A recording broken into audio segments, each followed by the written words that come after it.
Welcome back to my channel Amritvani. आज का विषय अखंड ज्योति से लिया गया है, जिसका टॉपिक है पुनर्जन्म एक संयोग नहीं ध्रुव सत्य। तो चलिए वीडियो को स्टार्ट करते हैं। जातस्य ही ध्रुवो मृत्यु ध्रुवम जन्म मृतश्च, अर्थात जिनका जन्म हुआ उसकी मृत्यु सुनिश्चित है। और यह भी सत्य है कि मृत्यु को प्राप्त जीव फिर से जन्म लेगा। पुनर्जन्म जन्म जीव और मृत्यु चक्र की अबूझ पहेली है। अतः पुनर्जन्म संयोग मात्र नहीं बल्कि ध्रुव सत्य है। आत्मचेतना के शाश्वत काल में जीवन और मृत्यु दिवस रात्रि के समान घटित होते हैं। ऋषि कहता है, मृत्यु के उपरांत जब पंच तत्व अपने अपने तत्वलोक में मिल जाते हैं, जब जीवात्मा बची रहती है और यह जीवात्मा पुनः नूतन देह धारण करती है। जीवात्मा अपने जीवन काल में किए गए कर्मों को भोगने के लिए इस मर्त्य लोक में कर्म के अनुरूप जन्म लेती है और सृष्टि का काल चक्र चलता रहता है। वेदों में पुनर्जन्म को स्पष्ट मान्यताएं मिलती हैं। उपनिषद काल में पुनर्जन्म की घटना का व्यापक उल्लेख मिलता है। योग दर्शन के अनुसार अविद्या आदि कलेशों के जड़ होते हुए भी उनका परिणाम जन्म और जीवन और भोग होता है। सांख्य के मतानुसार पुनर्जन्म के कारण ही आत्मा के शरीर, इंद्रिय तथा विशेष के संबंध जुड़े रहते हैं। न्याय दर्शन में इसे पुनरुत्पत्ति प्रत्यय भाव कहा गया है। जन्म, जीवन और मरण अवस्थाएं हैं जीवात्मा की। जीवात्मा पंच तत्वों को धारण कर इस मृत्यु भूमि में जन्म लेती है। विगत कर्म के अनुरूप वह उसको भोगती है तथा नवीन कर्म के परिणाम को भोगने के लिए वह फिर जन्म लेती है। पुनर्जन्म मात्र पूर्वी अवधारणा ही नहीं है, बल्कि यह पश्चिमी दर्शन में भी परिलक्षित होता है। पश्चिमी तत्वज्ञ प्लेटो ने तो दर्शन की व्याख्या ही मृत्यु और मरण का प्रदीर्घ अभ्यास कहकर की है। प्लूटार्क तथा सोलोमन भी पुनर्जन्म पर आस्था रखते थे। पाइथागोरस का विचार है कि श्रेष्ठ कर्म से जीवात्मा उच्चतर लोकों में पहुंचती है और निकृष्ट कर्म से उसे निम्नतर योनि में जाने के लिए विवश करते हैं।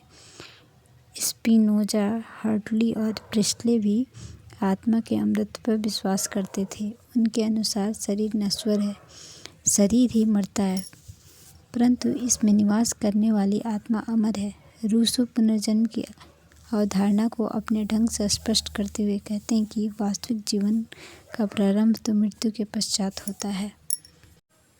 संभवतः वे अगले जन्म में कुछ और करना चाहते थे जो वे अपने जीवन काल में न कर सके। अतः उन्होंने पुनर्जन्म की परिकल्पना की। पुनर्जन्म को मानने वाले दार्शनिक में क्रिस्टन बुल्के की मान्यता है कि आत्मा सूक्ष्म होती है। स्थूल तो हमारे कर्म होते हैं, जो वर्तमान जीवन के कारण कांट की मत को देखे तो पता चलता है कि मनुष्य मरण धर्मा है, आत्मा नहीं। आत्मा मूलतः शाश्वत है।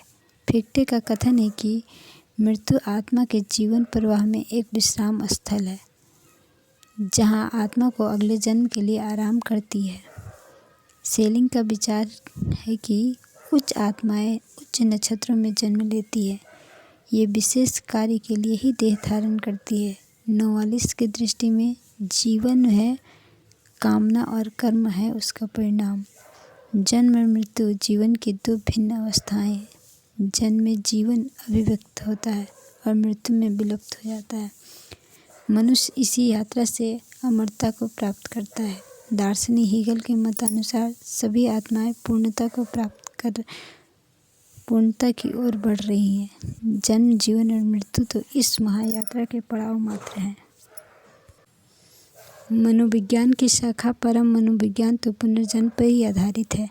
इसके सभी सिद्धांत पुनर्जन्म का ही प्रतिपादन करते हैं। मनोविज्ञान की आधुनिक शाखा ट्रांसपर्सनल साइकोलॉजी के अनुसार व्यक्तित्व वर्तमान जीवन पर ही केंद्रित नहीं है, इसकी जड़ें बहुत गहरी हैं।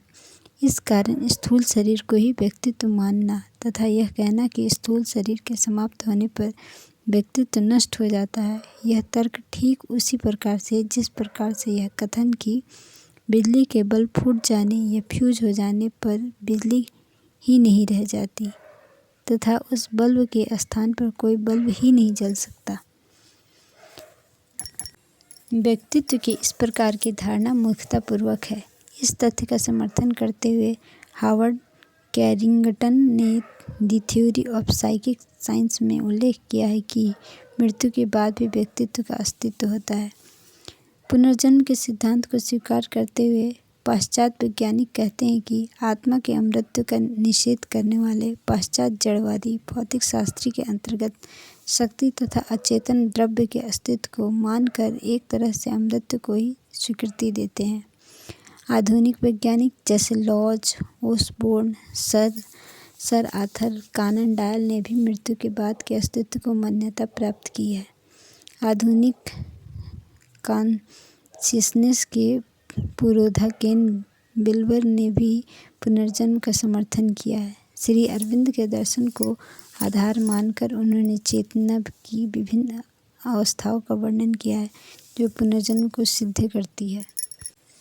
श्री अरविंद ने पुनर्जन्म की बड़ी ही वैज्ञानिक व्याख्या की है। वे कहते हैं, जब आत्मा जन्म लेती है तो वह अपने अनुरूप विश्व के अनेक लोकों में मन, प्राण और शरीर को चुनौती देती है। देह धारण के लिए उसे इन्हीं चीज़ों की आवश्यकता पड़ती है। मृत्यु के पश्चात शरीर पंच तत्वों में विलीन हो जाता है। शरीर, मन और आत्मा को बांधने वाला डोर रूपी प्राण सबसे पहले प्राणलोक में चला जाता है। ठीक इसी प्रकार मन लोक की ओर गमन करता है। सबसे अंत में अंतरात्मा चैत्यलोक में पहुंच जाती है और वहीं अगले जन्म की प्रतीक्षा करती है। सामान्य मनुष्य में ही ऐसी घटना होती है, परंतु योगी पुरुषों में ऐसा नहीं होता, चूँकि प्राण और मन अत्यधिक विकसित अवस्था में होते हैं। अतः ये अंतरात्मा के साथ गहराई में जुड़े रहते हैं। अंतरात्मा अपने जन्म के समय मन, प्राण के अनुभव के मुख्य तत्वों के साथ लाती है ताकि नए जीवन में वह और अधिक अनुभव प्राप्त करने में समर्थ हो सके। श्री अरविंद कहते हैं कि प्रेत एवं पितरों को जो श्राद्ध कर्म दिए जाते हैं वो प्राणमय भाग को ही मिलते हैं। वस्तुतः मृत्यु के पश्चात जीवात्मा की प्राणिक संवेदना प्राणिक जगत से जुड़ी बंधी हुई होती है। श्राद्ध कर्म इस संवेदना को मुक्त करने के लिए दिया जाता है ताकि वे आत्मिक शांति में शीघ्रतापूर्वक विश्राम कर सकें। भारतीय संस्कृति का श्राद्ध कर्म पुनर्जन्म की मान्यता को सुदृढ़ करता है। जीवात्मा अनेक रूपों में गति करती है। पितृयान का तात्पर्य है पूर्व जन्मों द्वारा प्राप्त निम्न लोकों की यात्रा पर जाना। देवयान का अर्थ है अज्ञान से परे प्रकाश में जाना। जीवात्मा अपने कर्मों के आधार पर इन पथों से गुजरती है। श्रेष्ठतर उद्देश्य एवं भगवान के कार्यों को पूर्ण करने के लिए एक जन्म के रिश्ते अगले जन्म तक चलते हैं। इस संदर्भ में कहा जा सकता है कि समर्थ गुरु रामदास और शिवाजी अगले जन्म में रामकृष्ण परमहंस और स्वामी विवेकानंद के रूप में अवतरित हुए थे।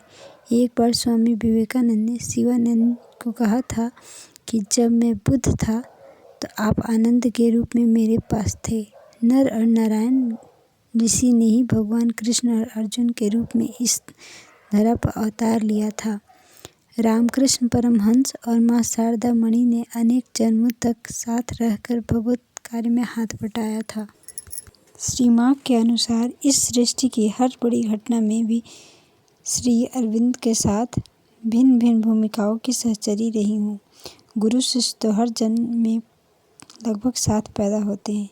श्री अरविंद कहते हैं कि सामान्य रूप से एक ही संबंध बार बार नहीं दोहराए जाते। वही लोग धरती पर अलग अलग जन्मों में प्रायः बार बार मिलते हैं, परंतु संबंध और रिश्ते जुदा होते हैं। वे कहते हैं कि पुनर्जन्म का उद्देश्य ही पूरा नहीं होगा यदि हर जन्म में संबंधों का यही सिलसिला चल पड़े। शरीर से संबंध सूत्र टूट बिखर जाने के बावजूद धरती से अत्यधिक मोहासक्त व्यक्ति इसी वायुमंडल में मंडराता रहता है। यह अवधि अधिकतम 3 साल तक हो सकती है। इसके पश्चात वह अपने लोक में पहुंच जाता है और कुछ समय विश्राम करने के पश्चात फिर से अगले जन्म की तैयारी करने में लग जाता है। इन दिवंगत आत्माओं से संपर्क में बनाए रखता है जब तक कि वे धरती के वायुमंडल में घूमती रहती है और अपने निर्दिष्ट लोक में पहुंच नहीं जाती। नरक और स्वर्ग तो आत्मा की काल्पनिक अवस्थाएं हैं। ये प्राण की अवस्थाएं हैं जो यह प्रयाण के बाद घटती हैं। नरक का अर्थ है प्राणलोक से होकर गुजरने वाली अति असह्य और कष्टप्रद यात्रा। कभी कभी आत्महत्या करने वाली आत्माएं प्राणलोक में ठहर जाती हैं। वे वहां अपनी उग्र पीड़ा और अस्वाभाविक मृत्यु से उत्पन्न कष्टों से घिरी छटपटाती रहती हैं। यही नरक की यंत्रणा है। नरक इस असह्य कष्ट पाने के स्थल को कहते हैं। मन और प्राण के ऐसे लोक भी हैं जो सुखद और दुखद अनुभव से भरे हुए हैं। सुखद अनुभव कराने वाले स्थल स्वर्ग हैं और दुखद अनुभूति देने वाले नरक हैं। जन्म लेने और जीवन धारण करने का एक ही मौलिक प्रयोजन है, जीवन और दृष्टि में भागवत सौंदर्य की परिपूर्ण अभिव्यक्ति। इस हेतु व्यक्तिगत आत्मा विभिन्न रूपों में विकसित होती है जब तक कि मानव देह न धारण कर ले। यह उच्च स्तरों के लिए एकमात्र सीढ़ी है। निम्न से उच्च तक, पशु से मानव तक प्रगति की यात्रा बढ़ती है।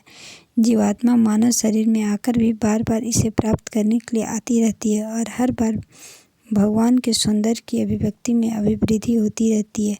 यह विकास की प्रक्रिया है जो महामानव देव मानव के क्रम में उत्तरोत्तर गतिशील रहती है।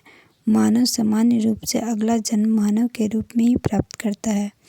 मानवीय चेतना इतनी उत्कृष्ट एवं परिष्कृत कोटि की है कि उसका निचली योनियों में जाना लगभग असंभव है।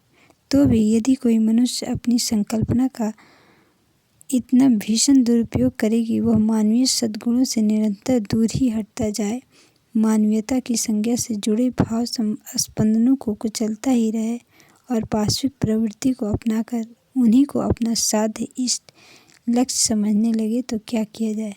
ऐसे नर पशुओं, नर कीटकों का निम्नतर योनियों में जाना उचित भी है और स्वाभाविक भी, परंतु इस कोटि का पतन कम ही मनुष्यों का होता है। जिस प्रकार देवोपम स्तर बहुत थोड़े से लोगों ही प्राप्त कर पाते हैं। आत्मसत्ता के संकल्प एवं कर्म ही प्रत्येक मनुष्य की प्रगति या पतन के आधार बनते हैं। मनुष्य की अपनी इच्छा शक्ति एवं उसके कर्म ही जीवन प्रवाह के नए नए मोड़ों का कारण बनते रहते हैं। यह इच्छा ही कर्म का स्वरूप करती है। कर्म और उसके अनुरूप चिंतन संस्कारों का रूप ले लेते हैं। कर्मफल एवं संस्कार प्रारब्ध का निर्माण करते हैं और प्रारब्ध जन्म जन्मांतरों के स्वरूप का निर्धारण करता है। इन सब के मूल में अदम्य इच्छा है। श्रेष्ठ जन्म को प्राप्त करने के लिए हमारी इच्छा शक्ति पवित्र एवं परिमार्जित होनी चाहिए। अतः शुभ भावना, शुभ कर्म और मंगलमय चिंतन करना चाहिए ताकि अगला जन्म श्रेष्ठ हो। आज के लिए बस इतना ही। मिलते हैं नेक्स्ट वीडियो में नया टॉपिक के साथ। तब तक अपना ध्यान रखिए, खुश रहिए, मस्त रहिए। आपका दिन शुभ हो।